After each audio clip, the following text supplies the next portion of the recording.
A reading from the Holy Gospel according to Mark.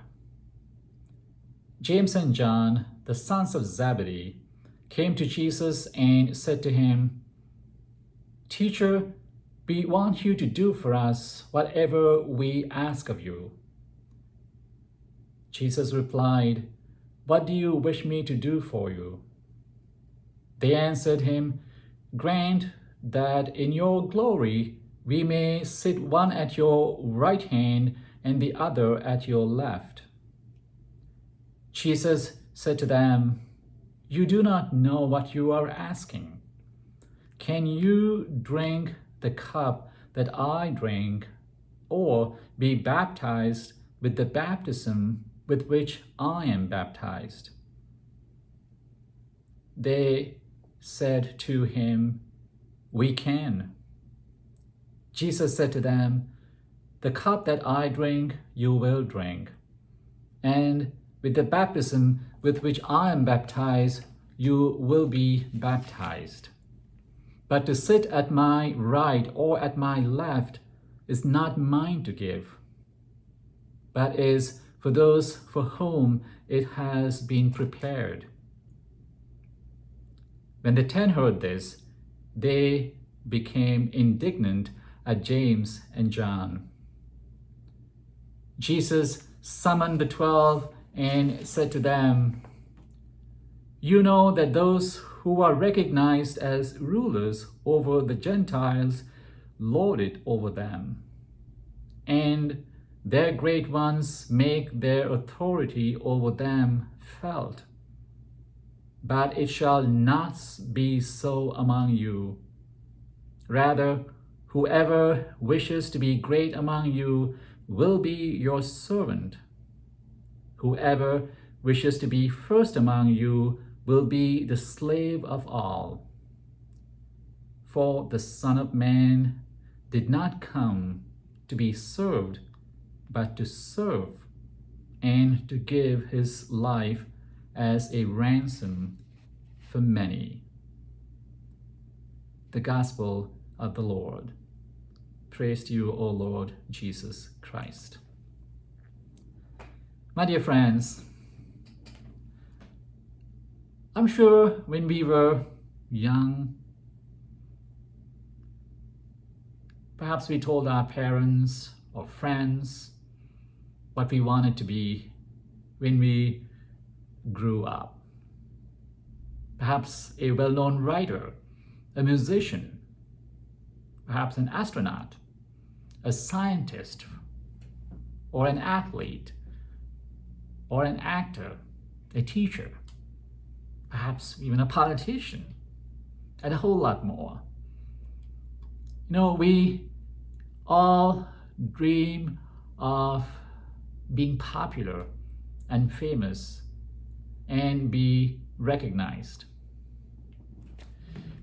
Deep down, most people dream of glory. We want the light to shine on us. We like to be the center of the universe, and be famous, even if it's for just 15 minutes. And this isn't all bad or unhealthy. Perhaps what is not too healthy is how most people envision that glory. In today's gospel, as you heard, 2 brothers try to do themselves a favor by asking Jesus to ensure their privileged seating arrangements when Jesus is in glory. The favor they want from Jesus is favoritism. They want to sit at Jesus' right and the other at his left. Now, if you remember, not too long ago, the disciples had argued among themselves which of them was the greatest. And they had come to no conclusion, perhaps because nobody was voting for anyone else. So given that power vacuum, James and John want to fill the vacuum by asking Jesus to ensure their supremacy. If he does that, the only outstanding issue on the agenda will be which of them is the greater. Jesus tells the two brothers that they don't know what they are asking. He has already spoken about how he will be handed over to the religious authorities and be put to death. But the two disciples mention nothing of all this. Their request is to share Jesus' power when he comes into glory. So timing their appointment to begin when the suffering is done. But Jesus brings their conversation back to what happens before glory. Jesus' kingdom is not about who wears the crown, but who bears the cross. There is no shortcut to God's favor. And not surprisingly, there is trouble when the other 10 disciples hear how the two brothers have tried to set up a junta. So to avoid more conflict, Jesus reflects on his own image of religious authority. On the cross, Jesus proves that he is powerful beyond measure, not by doing some spectacular act that leaves everyone around him helpless to make any protest, but in a spectacular act of the heart, wherein he forgives those who are mocking him and trying to kill him. You see, for Jesus, divine kingship is manifest in forgiveness, not in power and glory. And his followers must not imitate those whose standard of greatness is how much power and control they have over people. That has nothing to do with the gospel of Jesus. Jesus defines glory very differently than you and I do.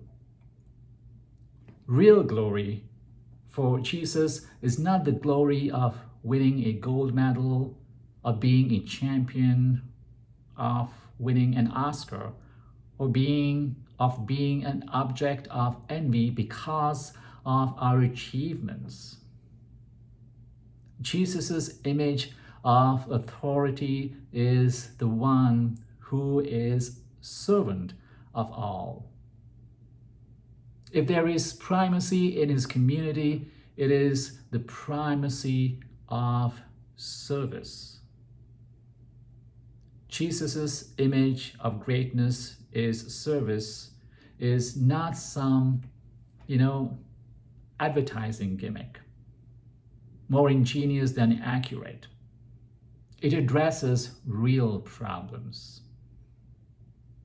Perhaps, dear friends, we all know people whose image of service is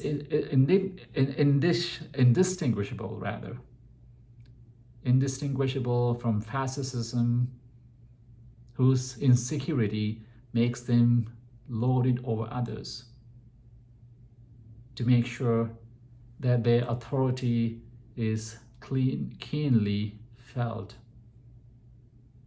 For Jesus, then, glory consists in being deep in compassion and forgiveness and graciousness.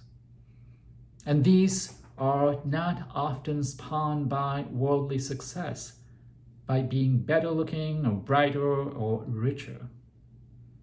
Jesus does himself what he asks others to do, to serve, not to be served, to give love freely, not to exact everyone's worship, to reach out to those in need, not to wait for adoring approval. Christian discipleship, dear friends, is service. As we become more and more aware of the giftedness of all of God's people, we see how God calls us to be authentic disciples of Jesus, who are called to serve. As Christians, we must feel that our service is not only called for, it is actually wanted in the church. When that happens, we shall all be a serving people. God bless you and have a blessed week.